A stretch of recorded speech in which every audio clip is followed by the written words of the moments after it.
ఈరోజు టాపిక్ ఏంటి అంటే మనం చూస్తున్నాం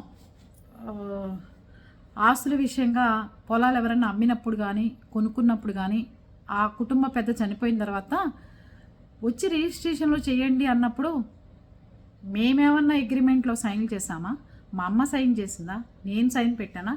అందుకని మేము వచ్చి డబ్బులైతే తీసుకెళ్తాం కానీ రిజిస్ట్రేషన్లు చేయను అని చెప్పి దౌర్జన్యాన్ని దూతున్నారని మధ్యకాలంలో మన ఫాలోవర్స్ చాలామంది రాశారు. అంటే ఇంటి పెద్ద వచ్చి పొలం అమ్మి అగ్రిమెంట్ చేసి డబ్బులు తీసుకెళ్ళి రిజిస్ట్రేషన్ అప్పుడు కదా ఎవరైనా వచ్చి సంతకాలు పెట్టి రిజిస్ట్రేషన్ చేసుకునేది. అదొకటి చెప్తున్నారు. రెండోది మీరు చేయాల్సింది ఇంకోటి ఏంటి అంటే అడగాల్సిన మాట, కుటుంబ పెద్ద కనుక బ్యాంకుల్లో లోన్లు తీసుకుని కుటుంబ పెద్ద అయితే బయట వాడి దగ్గర ఎవరి దగ్గర అప్పు 10 రూపాయల వడ్డీకో 20 రూపాయల వడ్డీకో 5 రూపాయల వడ్డీకో తెచ్చి ఫైనాన్స్ కంపెనీ దగ్గర కట్టకుండా చనిపోతే బ్యాంకు వాళ్ళు వదిలిపెడుతున్నారా మీ కుటుంబాన్ని?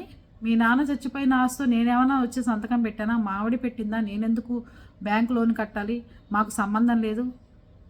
లేకపోతే మేము సంతకం పెడితే మాత్రం మేము ఇప్పుడు చెయ్యము, ఇప్పుడు లోన్ కట్టమంటే బ్యాంక్ అధికారులు ఏం చేస్తున్నారు? యాక్షన్ తీసుకుంటున్నారు కదా, వాళ్ళ మీద కంప్లైంట్ పెడుతున్నారు కదా. అలాగే బయట ప్రజల డబ్బులు కూడా అలాంటివి.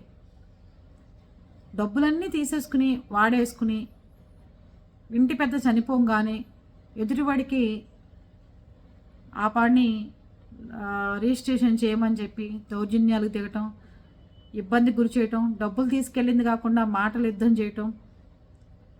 అప్పుడు ఏమీ కనిపించాల. డబ్బులు అడిగి తీసుకెళ్ళినప్పుడేమో మర్యాదస్తులు, డబ్బులు తీసేసుకోవడం అయిపోయిన తర్వాత ఏమో ఎదుటి వాళ్ళ మీద దౌర్జన్యం దిగటం. ఇలాంటి వాళ్ళని ఏం చేయాలంటారు చెప్పండి? ఒకరికి అగ్రిమెంట్ చేసి పూర్తిగా డబ్బులు తీసుకుని వాడుకుని రిజిస్ట్రేషన్ చేయడానికి రమ్మన్నప్పుడు రాకుండా ఇబ్బంది పెడితే వాళ్ళని ఏం చేయాలంటారు? అగ్రిమెంట్ చేసి వేరే వాళ్ళకి రిజిస్ట్రేషన్ చేసేసి అవతల వాళ్ళు తెలుసు కూడా రిజిస్ట్రేషన్ చేసుకున్న వాళ్ళని ఏం చేయాలంటారో ఇవాళ కామెంట్ బాక్స్లోకి వచ్చి చెప్పండి. మన ఫాలోవర్లకి మీరు సలహాలు ఇచ్చిన వాళ్ళు అవుతారు. అడ్వకేట్స్ కూడా చాలామంది ఉన్నారు కాబట్టి మీ సూచనలు సమాధానాలు వాళ్ళకి అందించండి. ఓకే.